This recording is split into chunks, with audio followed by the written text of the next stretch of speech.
All right, well, welcome back to the Merck Method, where we explore mental wellness, growth, and the human experience. I want to take the time to appreciate everybody who's listening to this podcast today. And as the title has mentioned, we're going to talk on the topic of hope. So, what is hope really? Well, psychologists define it as a motivational state based on the belief that we can achieve our goals, paired with the pathways and agency to get us there. Hope gives pain a purpose. It doesn't erase the struggle that we have, but it helps us believe it's not the whole story. So that's kind of where we're going to start with this, because I'm one of those stories. And what I mean by that is there have been a lot of pain in my life up to this point. And I'm not going to lie, at times I was ready to throw the towel in. And I know that some of you can relate to this on multiple levels. So I wanted to share kind of my build up to this, because what I feel is I'm really in the hope business, because I want people to understand that I am not who I am today without the pain that got me here. So we're going to go in the way back and go back to my childhood and kind of start from there, because we have to paint a picture of all this. So I was in a good family upbringing. I had both my parents. I had my sister who, growing up, I tormented for the longest time, and she was my older sister.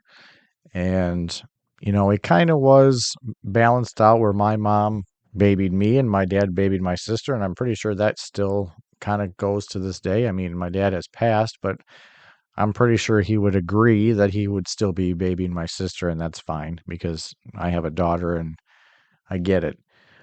So we would get what we wanted. If we were struggling, I didn't see it. I mean, I kind of understand now. I mean, with them working so hard, my mom working nights and my dad just working 60 to 70 hours a week. I mean, he was just, I mean, it was ridiculous. And then I saw it when I really went to go work with him, but let's not jump too far to that yet. So growing up, I fit in, but to a certain extent, where I would use my humor to fit in, because I was kind of socially awkward. I wasn't sure where I really fit in. I tried to be an athlete. I was pretty decent at sports, but I wasn't like stocky, didn't have the athletic build. So there were other people that were always ahead of me in that aspect of it, which was fine. I had other friends that are, I mean, they're still my friends now, that were also similar in that regard. But actually, some of them were actually way better than I was. But, we kind of still hung out. And then we got to high school, and then it got a little bit different. And I know everybody can understand this a little bit, where the dynamics of everybody had their own little group. And I had some great friends. However, I also had some great enemies where they were just horrible bullies to me. So much so that I didn't end up finishing high school on time. And it wasn't because I wasn't smart, because I was on the honor roll every year that I was there. But instead of having senioritis, I actually was terrified of high school because of these people. So I graduated late, threw everything off. But at the same time, because of all of this that's happened, I ended up going to work with my dad, which probably would have never happened if the stuff previously allowed me to, move on. So I ended up working with my dad, and we actually ended up working together for 22 years before he passed. And it was the best thing ever for me, because I got to see him on two different levels. I got to see him as a father, and I also got to see him as a worker. And a lot of people don't actually get to see this kind of thing every day. So it was a blessing. And you have to remember too, when I was 14, my cousin drowned. So we're having a lot of built up emotion and not sure how to let it out in this situation. But I felt comfort in working beside him, and he was stern, but he was still my dad, and he still covered my butt when I was at work. And it took me a couple of years to really understand the work ethic because, like anybody else, I was slacking. My dad was, he's been there 20 years already, and I've got him as a shield. So let's take advantage of it. Well, that stopped pretty quickly, but that was again another best thing for me because I learned his work ethic. But I'm still having that issue with people really trying to take advantage of me because in high school I tried to be a people pleaser because I didn't want people being rude and mean to me. And so I just would laugh it off, hide it with humor. And sometimes it worked and sometimes it didn't.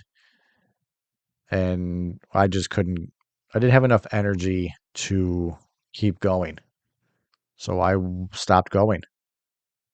I went everywhere but school. And my parents didn't know. I'd go out, I'd hide wherever. Actually, I would take trips too. I would just drive around and really just try to find myself. And it was nice to be alone, but at the same time, it was not because I like to be in a group. I like to be around people, especially when they're happy. And it was very, very tough to find that situation because every time I tried to come back, that negative bull crap would be sitting there and I just couldn't do it anymore. I would get anxious. I would have a panic attack and I couldn't do it. I maybe would do a couple of hours and I left. And I sat on this feeling of just it was horrible because I let myself down, I let my parents down, and I knew that I wasn't stupid, but my anxiety and my emotions and everything got the best of me. I sat on that for so long because it's embarrassing because everybody's going to their reunions and they're just hanging out with friends from high school. And, I didn't feel like I fit in again because I ended up leaving for a period of time and having to finish later without all of those people around.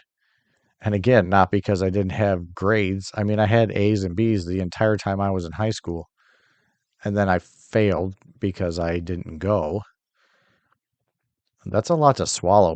I mean, I still feel a little bit of embarrassment, but at the same time, going from that to being less than 6 months from getting my clinical master's in counseling and ended up going towards my doctorate. So I feel that that's a huge piece of this hope story. It takes so long to figure it out for me, but that doesn't mean it's going to take that long for you. I mean, let's be honest, like myself, and I'm sure there's a lot of people listening to this, sometimes we lose hope. It's whether we lose somebody, we failed at something like I failed at that, you're alone, you're trying to get a job and that door slams in your face and you really thought you had it and you really thought you deserved it, to be honest. And it feels like that was the only way out. I felt that. I've tried to quit multiple times and it's hope and really the universe that keeps me where I'm at. Sometimes I would just sit in my room and wonder what my purpose was. Sometimes I felt like taking my car and driving it out of the bridge and ending it as well. I mean, I just couldn't figure out which way to go. I know some people are like that as well. Just hanging on to that border. Just the thought just trickles in, and that fear, that negative, is a liar. I've learned this now, and that's why I'm trying to teach it to other people. That negative thought of yourself is bullcrap. Okay? You're taking that from other people's opinions, and now you've molded it to yourself. But then you have to surround yourself with people that are also in the hope business.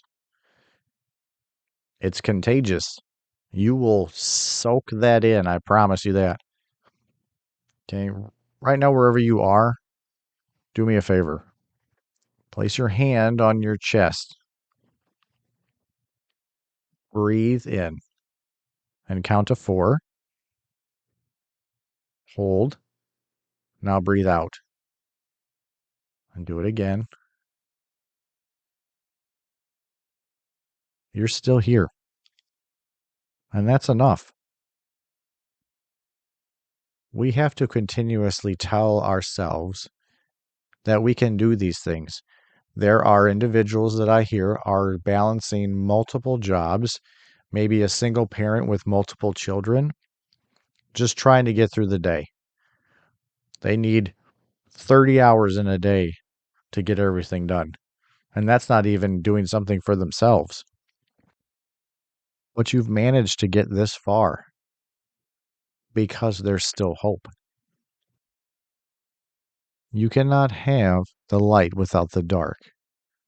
You cannot take anything that has happened to you up until this exact moment and then be in this present state. You have to take the good, the bad, and the ugly and piece it together and mold it to where you're at now. The good, positive things are to fill your cup. Those negative things are the learning experiences. We have to learn from those. Yes, some of them are way worse than others. I hear you. I've been there. But you gotta understand there is hope. There is hope that you're going to see some light from losing someone. There's hope that you're going to see some light from quitting the job that you've had for so many years and finding your actual purpose and your path. There is hope that you can get through all of these situations if it's just you against the world. Do not, for any reason, give up on yourself. We haven't.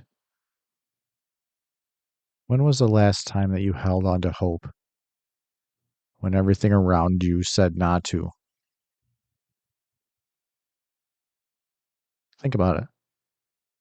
I know there's a time. I know that there was a time when you said that you didn't know how you were going to make it through this, that it just crushed you. I was there too when my dad died. I was done. I was it. I'm not going to lie. I was it. Like, oh, I'm coming to see you. That's it. It's time to go. No, it's not. I used that pain to help you, to help other people. You got to find the light in the pain. Remember, hope can show up when you least expect it. Sometimes hope shows up when you asked for it 10 years ago. Maybe you wanted out of a job. Maybe you were wondering why everything was going wrong in front of you, but really it was building you up to propel you forward for something better. Have you ever been in a job where you just absolutely hated it and you kept looking and looking and looking and you just couldn't find anything? And then all of a sudden, your friend so and so said, hey, you know what? This would be a best thing for you to do. This sounds like something you would love. And then you take that leap and it was the best leap you've done. Have you ever asked for hope? And then miraculously somebody else comes into your life and actually needs that hope and you deliver to them? And then you used that pain that you were going through to help them. It's a purpose. Everybody has a purpose. No one on this planet is here without purpose. I know life can be rough. I know you're going through it right now. I can feel it. But I also feel that you are strong enough and smart enough to get through whatever you're going through. It might not get fixed now, but it'll come when it's the right time. Timing is everything. We can't push it. But we have to understand that there's hope at the end of this. You have to open your mind to it. You also have to open your heart to it and just trust the process. Think about it. Every great breakthrough in history, every story of resilience began with hope. People who dared to believe in something they couldn't yet see. People who stood in the rubble of disappointment, still held their heads high and said, "This is not where my story ends. This is where your story doesn't end. This is just the beginning." Maybe right now you're in the middle of the storm. Maybe you're carrying something heavy. Maybe you're carrying multiple things that are heavy. And if so, really listen to this. Your current situation is not your final destination. Just because something feels broken doesn't mean it can't be rebuilt into something even more beautiful. You have to trust that process. Hope invites us to show up, even when the odds are stacked against us. This doesn't promise that things will be easy, but it does promise that things can be different. And sometimes that's all we need to take that step. So today I ask you, let hope in. Let it sit beside your fear. Hold hands with those doubts that you have about yourself and about your next steps. And remember, no matter how dark it seems, that dawn is already on its way. Let this episode be your reminder that resilience isn't about having all those answers. It's about having the audacity to ask the questions anyway, to imagine anyway, to try anyway. So if today feels like too much, promise me this one thing: hold on a little longer. You don't have to sprint. It's just one baby step at a time. Just one more breath. That's how hope grows. And tomorrow, we'll grow a little more together. So, as I start to wrap up this episode for today, I want to just thank you so much for listening to this. It allows me to share my story with you, but also allows you to understand that you can do this. You can do this thing called life. We keep getting hit, but it's that 10th time we get up. That's that hope. Hope that we're going to get through it. Hope that all this stuff that we're doing will allow us to get to where we want to go. It's that light. Be that light. Because your story will be the hope for someone else. And that's an amazing thing. So as I leave you this time, again, I leave you with this. Stay grounded. Stay kind to yourself. And remember, strength begins with honesty.